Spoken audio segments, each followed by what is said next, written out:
Well, here we are. I sincerely thought I'd end up being able to put this one off for a while because I, like Warner Brothers, thought the baseline for these things was actually going to be a lot higher than it turned out to be, but yeah, with Justice League now limping to the finish line, it really does feel like the fat lady has sung on the DC Extended Universe, at least as it exists in its current form. And while a year ago I would have told you that I thought it was highly unlikely, yeah, given that they seem to have this potentially massive solo franchise in Wonder Woman, but literally everything else attached to it both sucks and has failed pretty spectacularly. I mean, just think about this for a minute. This is a 5-movie franchise where the best installment was an $800 million box office juggernaut whose release was hailed as a landmark moment in feminist film history, and the second best installment was Man of Steel.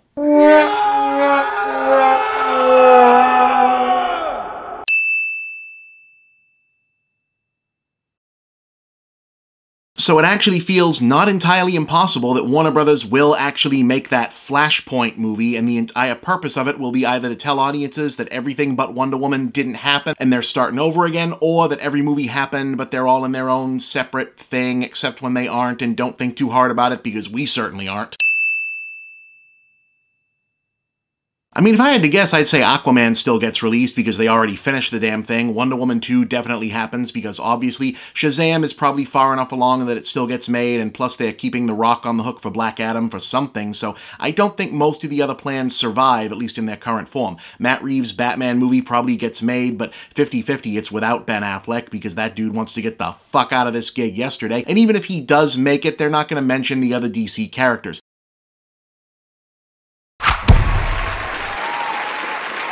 I doubt Suicide Squad 2 happens. I don't think Cable does another Superman. I don't think the Todd Phillips, Martin Scorsese, alt-universe Joker origin movie happens. I don't think Cyborg, Green Lantern Corps, Gotham City Sirens, or Whedon's Batgirl movie end up happening, honestly. Now, I could be wrong about that. I kinda hope I am on at least 2 of them, but that's how it feels. So, do you want me to do the thought experiment thing here? Okay, fine, let's do that.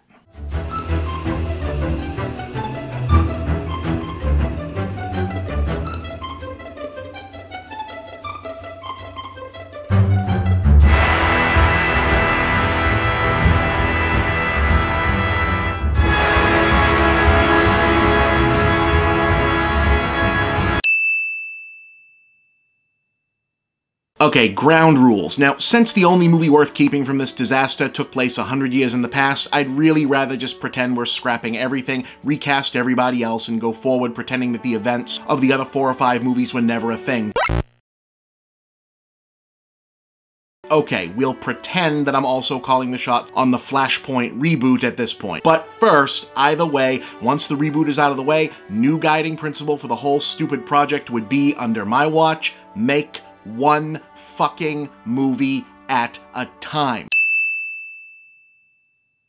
You don't predetermine your big team-up as some hugely complicated story that requires multiple films worth of build-up. You either do Justice League first and then use audience reaction to determine who gets their own movie after that, or you follow the example of the guys you're already imitating, make a solid handful of standalone movies that get everyone on board with their respective lead characters, then team them up for a very simple stop the bad person from doing a bad thing story so the entertainment can come from character interactions, because that's the entire literal point of an ensemble movie. Now, incidentally, it's too late now, but I do think DC could have just started with a team-up because the roster tends to be characters who either need no introduction and characters who are self-explanatory. Like, everybody knows him, everybody knows him, everybody knows her, runs fast, water stuff, and robot stuff. Opportunity probably passed for that, but still.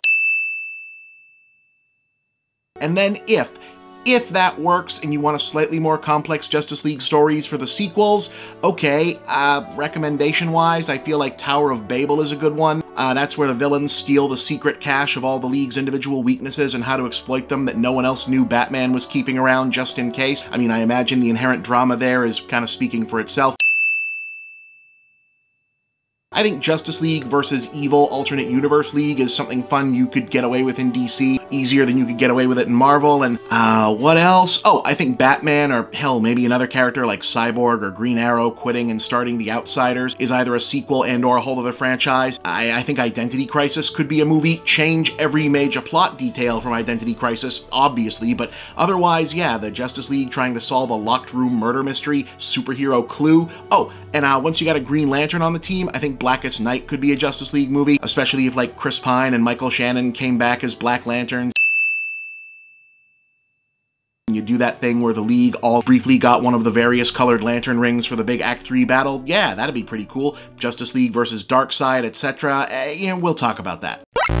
But otherwise, every movie is its own goddamn movie, and you keep the continuity connections and the crossover bullshit either shoved off to the bonus scenes at the end or subtle and tangential enough that only the fans who care will notice and regular audiences who don't care won't need to. Remember, by the time Marvel made the first of their solo movies where you kinda sorta had to know a little bit about the various other people to be better off, they'd already made 12 movies before that, and it so saturated global pop culture that there was zero chance anyone coming to see that movie didn't already have a passing familiarity with the other major characters except the one brand new guy. You ain't there yet, DC Extended Universe. You may never be there. So then, Flashpoint. Oh, wait, one more. If this were to happen, one more mandate.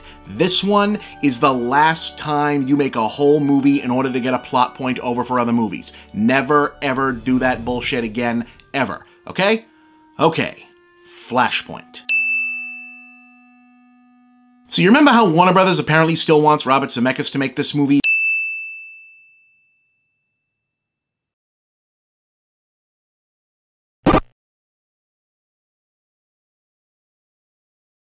For hypothetical, let's take that and run with it. Flashpoint the comic was dark and apocalyptic time travel consequences movie. Well, fuck that. This would be a chaotic but funny time travel consequence movie, Back to the Future Part 2, but for superheroes. The Flash discovers his powers can be used to travel through time, perhaps from a bad guy with ulterior motives he doesn't know is a bad guy yet, and that he can visit alternate timeline realities. He changes something that he shouldn't have changed. He goes bouncing through all kinds of different eras, realities, and scenarios, trying to change it back, and in the process ultimately introduces the new clean slate reality where the new rebooted DC Extended Universe will now play out. And did I mention it will be mostly funny? That's important. You're going to be doing a lot of lampshade hanging here anyway. Flash's powers are better suited to slapstick than almost any superhero outside of the mask. You might as well use that asset. Bullet points. 1. If you're recasting Flash going forward, you keep Ezra Miller on hand for this one, and you make it a team-up between the new Flash and the old guy. When we see the new guy's reality, we do not meet the rest of his Justice League, except maybe Wonder Woman, cause same actress, and we don't learn anything major about his reality yet, so there's an actual clean state to start from afterwards.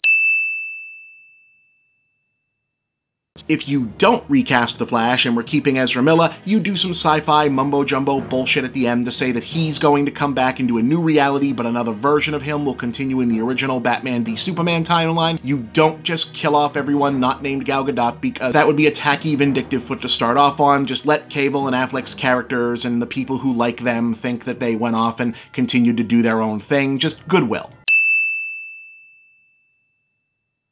2. The continuity housekeeping bullshit for the benefit of overly pedantic fanboys is a small part of this story as possible, mainly coming in at the end as a handwave for why there will be new actors and a different tone and why a bunch of story fleds aren't going to get paid off anymore. Otherwise, superhero time travel and dimension hopping shenanigans for fun with like pirates and dinosaurs and Woodstock and cowboys and World War II and like maybe Batman's great-great-grandfather, maybe young Jonathan and Martha Kent, maybe use Elseworld stuff like the Milestone universe or the Gender Flip universe to briefly test drive ideas, and also just for cheap pops, like absolutely do an extended bit with the Arrowverse people, definitely do funny bits where actors who would never actually be in one of these movies as a franchise do a one-off take as an alt-universe, alt-timeline version of this or that character, like Tom Hanks as the Joker. That would be cute.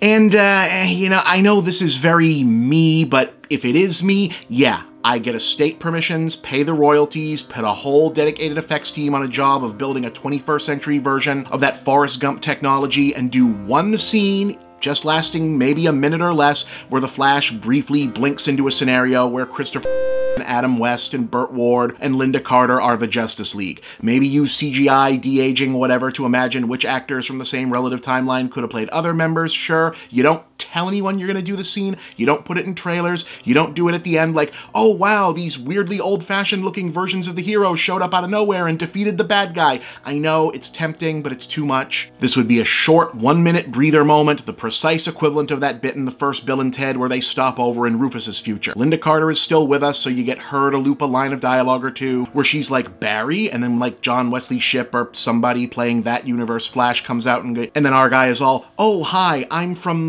different, and he's all, I know son, happens all the time. And then our guy, you know, waves at the League and they all nod and he zaps off and we get one more big wide shot of those guys just chilling in the Hall of Justice or wherever. Just people would go nuts. Like, you'd have to do a long, pointless action beat in the very next scene just to give the audience time to recover from the gigantic round of applause. Like, grown adults will sob. And then like 5 minutes after the first opening night screenings, that lineup shot is a billion people's new social media background.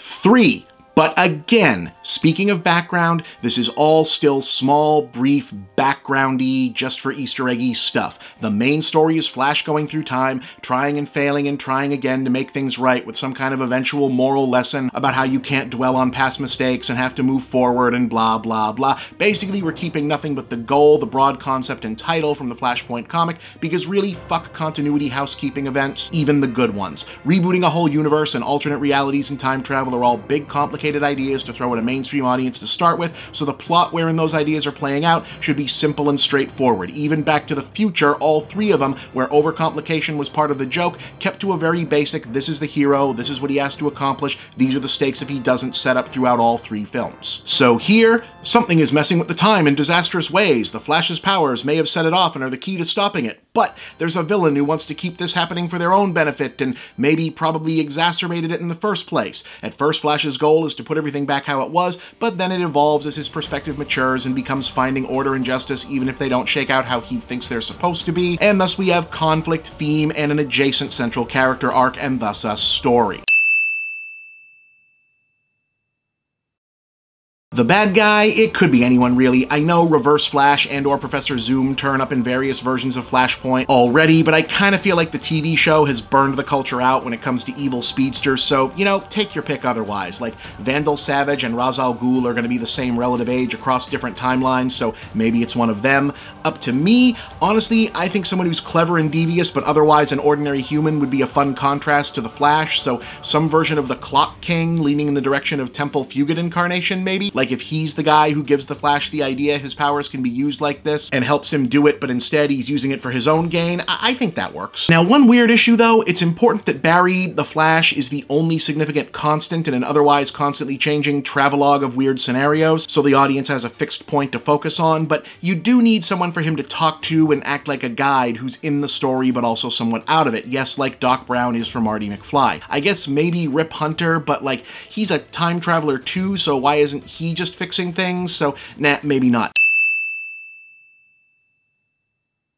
Easiest solution, someone from the future, preferably the older version of a character we already know, who can reach out and communicate with Barry wherever and whenever he goes for some reason, and provide a home base point he can be called to in the first place to run his whole mission out of. You know, hey Flash, I'm from the future, some bullshit with time happened and it's your fault and now you've gotta help me help you fix it. And this could really be anybody. Older Barry, old Superman, really old Commissioner Gordon, Wonder Woman, she doesn't really get older, she's gonna be the only character whose actress sticks around after this, so maybe it's her. You know, just do her hair up different, maybe give her like a scar to signify that a lot of time has passed, give her the stupid golden eagle armor from Kingdom Come, that'd work. People would dig that.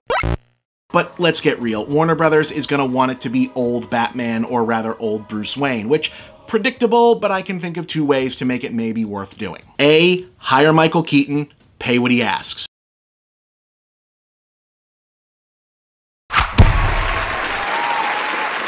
Put some old age makeup on him because he's actually kind of in really good shape for a guy his age in real life. People will love that. He's honestly better suited to the part now than he was in 1989, but otherwise don't overdo it. Don't overdo any of it. Whatever the plot breaks down as, it shouldn't be something that takes more than 90 to 100 minutes to tell. Do not make a slow, drawn-out movie about a guy whose entire thing is being fast. B, Michael Keaton is not this old Bruce Wayne.